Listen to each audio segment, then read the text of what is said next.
Allez, salut dehors, ne hekia. Vous des c'hoarzin, tammig historiou trist gant gwerzioù. Marcel Verhoun eus gredanno davot deus iliskoz. Eus on da gant a deoc'h diouvers. Ani kentan eo iliskoz tremenach e plougerneg, ya. Pa oe goloet gant Andreas en tri varvet kanvet. Serge Richard neus skrivet en diviz a faltazi et tre ar bugel hag e zaou gerent. Treaz ar boan, treaz poultren ar steret, treaz malet d'ober ad an amzer. Ur lavar ordeom va mam, perag an iniskoz dinam, a zo bemouget start gwechal, gant an treaz gwenno nijal. Ne ouzon ket va ma bihan, a c'helbez a treaz ar boan, a zo hive ad an amzer, evit diwan ar mister. Ur lavar ordeom va zad, perag va an daoulagad, treaz a boan en deus laket, skanteo daz a larbet.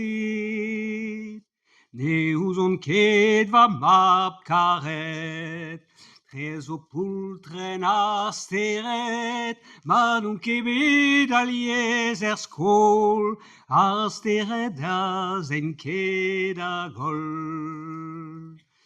Ur lavar ordeom va mam, peseurt miliner kam digam, neus malet treez ar poanioù, ar abad laz ar goulou. Ne ouzon ket va mab spontig, pa vez avel maromik, ar miliner ne dalv n'entra, hag ar steret n'in ket bara. Ur lavar ordeom va zad, pioulak o un tamm amant, var malvenou an dud al let, nez meus mar trez e den e bet.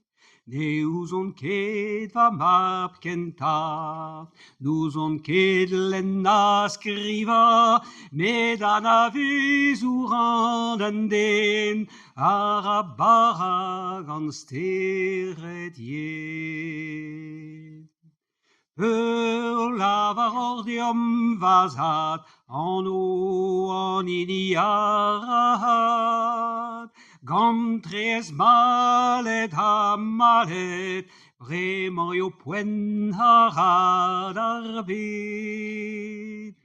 Ne ouzon ket va mabig paour, pas a har bet var an aour, ha n'eo ket diez ober n'entra, evit ober ebe a dra.